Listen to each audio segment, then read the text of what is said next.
একতাই শক্তি, একতাই বল। কেন বললাম? সানজু যখন ম্যান অফ দ্য ম্যাচ প্রেজেন্টেশনে গেল, যাওয়ার পরে বলল যে আজকে আমি এখানে দাঁড়িয়ে আছি আসলে জাসপ্রীত বুমরার জন্য। আমাদের এই দল ফাইনালে গিয়েছে শুধুমাত্র জাসপ্রীত বুমরার জন্য। আমার কাছে মনে হয় আমার চাইতে বেশি ম্যান অফ দ্য ম্যাচটা ডিজার্ভ করে জাসপ্রীত বুমরা। জাসি ভাই কৃতজ্ঞতা স্বীকার করতে ভুল করে নাই। কথায় আছে একতাই শক্তি, একতাই বল। সানজুর এই কমিটমেন্টের মাধ্যমে, এই কমেন্টের মাধ্যমে কিন্তু বোঝা যায় যে দলটার ভিতরে আপনার একতা আছে, মিল মহাব্বত আছে। আর যেখানে মিল মহাব্বত থাকে তাদেরকে কেউ রুখে দাঁড়াতে পারে না, তাদেরকে কেউ আটকাতে পারে না। সানজুর এই নমনীয় ভাবটা, এই বিনম্র ভাবটা আমার কাছে ভালো লাগছে।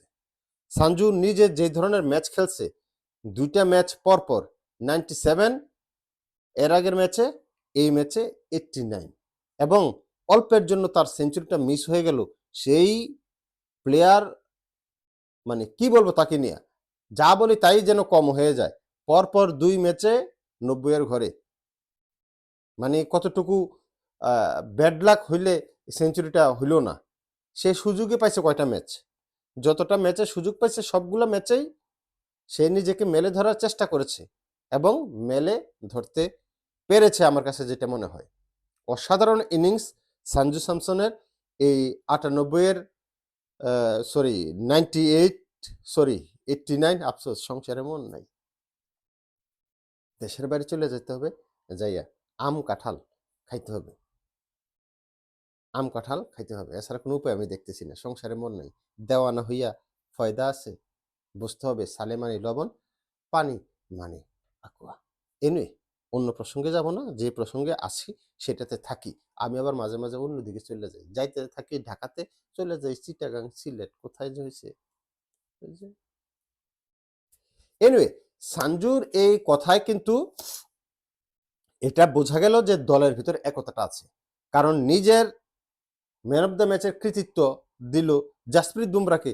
সত্যিকার অর্থে জাসপ্রীত বুমরা যেই বল করছে কালকে, ম্যাচটা টোটাল কিন্তু আইনে দিছে, ভারতের হাতে এনে দিছে কে? জাসপ্রীত বুমরা। ওই যে সেই 18 নম্বর ওভারটা, অসাধারণ। 18 নম্বর ওভারে যখন 6 রান দিল, 6 রান দিল, সেই জায়গায় ম্যাচটা আসলে ভারতের কবজায় চলে আসছে। আদারওয়াইজ এই ম্যাচটা কিন্তু ওই সময় যেভাবে বেথেল মারতেছিল, ইংল্যান্ড জিতে যাওয়ার পসিবিলিটি ছিল, এবং অনেকেই আমরা শঙ্কায় ছিলাম যে আয় হায় বেথেল যেমনি মাইট দিছে, প্রত্যেক ওভারে 3টা 4টা 2টা 3টা করে বাউন্ডারি, ওভার বাউন্ডারি একেবারে ফাটাই ফেলতেছে। বরুণ চক্রবর্তীকে তো একেবারে মাইরে চাপা মাইট দিয়ে ছাগল ছড়েন না মাইর দিছে। বরুণ চক্রবর্তীকে কালকে ছাগল ছড়েন না মাইর দিয়েছে, চাপা মাইর দিয়েছে। সেই জায়গায় যেভাবে বল করলো জাসপ্রীত বুমরা, সত্যিকার অর্থে ম্যাচটা ঘুরিয়ে দিল। জাসপ্রীত বুমরা কেন টি-20 সেরা বোলার বলা হয়, এটার প্রমাণ কিন্তু গতকাল সে আবারও রাখছে। আরেকজনের নাম বলতে হয় সাথে সাথে ফিল্ডিং ডিপার্টমেন্টে, সে হচ্ছে আকসার প্যাটেল।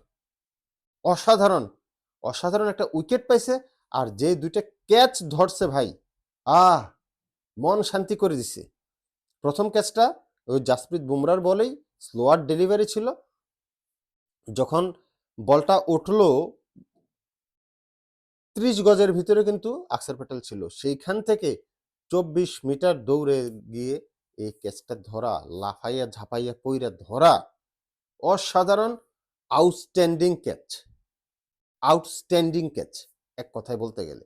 আরেকটা ক্যাচ যেটা বাউন্ডারির লাইনের ভিতরে ছিল, দৌড়ে গিয়ে ধরলো, ধরার পরে নিজেকে আর কন্ট্রোল করতে পারতেছে না, সে বলটা শিবম দুকে দিয়ে সে পড়ে গেল বাউন্ডারির ওপারে।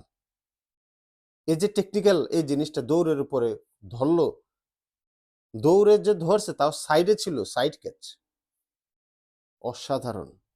জাসপ্রীত বুমরার বোলিং এর পরে যদি কৃতিত্ব দিতে হয় কাউকে, আকসার প্যাটেলের নামটা আগে আনতে হবে। 2টা ক্যাচ এবং 1টা উইকেট, অসাধারণ ছিল। তারপরে যদি আবার কাউকে কৃতিত্ব দিতে হয় একই সমমানের, সেটা হচ্ছে হার্দিক পান্ডিয়া। কোথায় নাই পান্ডিয়া? কোথায় নাই? বোলিংয়ে, ব্যাটিংয়ে, ফিল্ডিংয়ে, থ্রুইংয়ে কোথায় নাই পান্ডিয়া? প্রতিটা জায়গায় হার্দিক পান্ডিয়া। হার্দিক পান্ডিয়ার 19 নম্বর ওভারে যে 9 রান দিয়ে 1 উইকেট, অসাধারণ ছিল। 9 রান দিয়ে 1টি উইকেট পেয়েছিল ওই সময়, অসাধারণ। তখন 12 বলে প্রয়োজন ছিল সম্ভবত 40 রান বা 39 রান। 39 সম্ভবত ছিল 12 বল থেকে, 2 ওভার থেকে। হার্দিক পান্ডিয়ার ওই ওভারে যদি মনে করেন যে 15টা রান হয়ে যেত, 20টা রান হয়ে যেত, তাইলে তো ম্যাচ গেছিল হাত থেকে ছুইটা। কারণ লাস্ট ওভারে 22 রান কিন্তু হয়ে গেছে। 22 রানও হয়ে গেছে কিন্তু লাস্ট ওভারে। সুতরাং আপনি যদি হার্দিক পান্ডিয়ার ওই ওভারে যদি 15টা রান হয়ে যেত, যেভাবে মারতেছিল 20 রানও হইতে পারত। যেভাবে মারতেছিল 20 রান হওয়ার পসিবিলিটি ছিল। সেই জায়গায় মাত্র 9 রান দিয়ে 1 উইকেট পাইছে হার্দিক পান্ডিয়া। অসাধারণ। তবে শিবম দুবে লাস্ট ওভারে যে চাপা মার খাইছে, একেবারে ছাগল ছড়ানি মার যাকে বলে, তাও কে মারছে? আর্চার। আর্চার। কৃতিত্ব দিতে হবে ইংল্যান্ডের, প্রতিটা ব্যাটসম্যানের কৃতিত্ব দিতে হবে। বেথাল সেঞ্চুরি করছে, কংগ্রেচুলেশন। তবে সবাই ভালো খেলছে, সবাই ভালো খেলছে। এই ম্যাচ মানে কি বলে, বাঘে সিংহে লাগলে যেমন হয়, কালকের ম্যাচটা এমন হয়েছে। ক্রিকেটের গ্রামার, ক্রিকেটের সৌন্দর্য মনে হয় যে এক ম্যাচেই সবকিছু আমরা যারা ক্রিকেট ভক্ত আছি আমরা পেয়ে গেছি।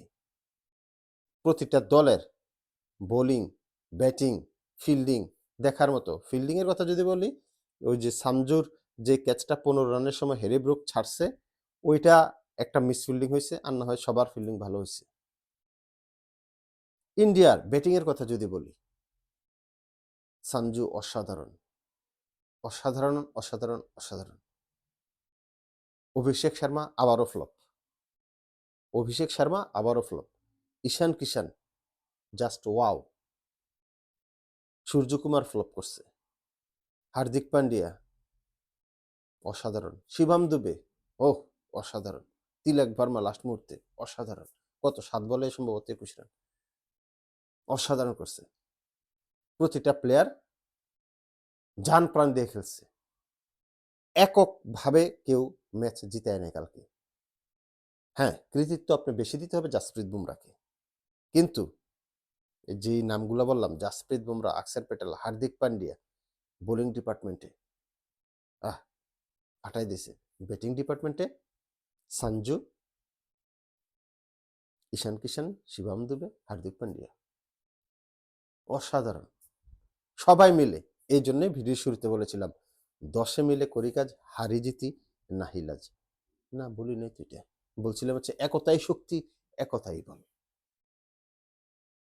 সংসারে যেভাবে মন ফিরে আসছে, আশা করি ফাইনাল ম্যাচে যদি এরকম পারফরমেন্স করতে পারে, ধরে রাখতে পারে ফিল্ডিং বোলিং সাইডটা ইন্ডিয়া, তাহলে বিশ্বকাপ জেতার সম্ভাবনা আছে।